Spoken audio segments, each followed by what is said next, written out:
تاريخ إعلانات الشاي وشاي الشيخ الشريب. تبدأ القرب الصلاة على الرسول عليه الصلاة والسلام.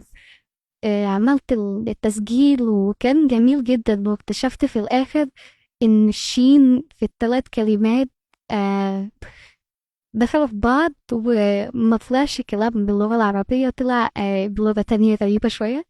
فهعيده وهحاول إن أنا ما أقولش الجملة بتاعت شاي الشيخ الشريب كتير. هو كان ليه إعلانات كتير في كل المناسبات، بيهنئ الشعب المصري برمضان، بالأعياد، بالمناسبات الخاصة. ليه طعم ومذاق خاص.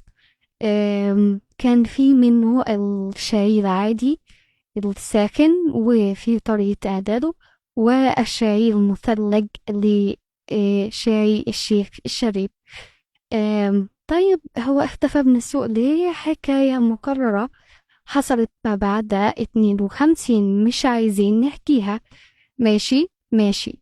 طيب وشاي الشيخ الشريب ده كان موجود فين؟ كان موجود في المنطقة الصناعية في بورسعيد، و لغاية لما اجى السادات وكان في احتفالات وتم تغييره بشاي السلام. هو لا، مش هو يعني البورسعيدية كانوا بيشربوا شاي الشيخ الشريب، وبعد كده دخلوا في شاي السلام. طيب والصعايدة لا، الصعايدة ليهم في شاي العروسة بس، ملهمش في شاي السلام وشاي الشيخ الشريب.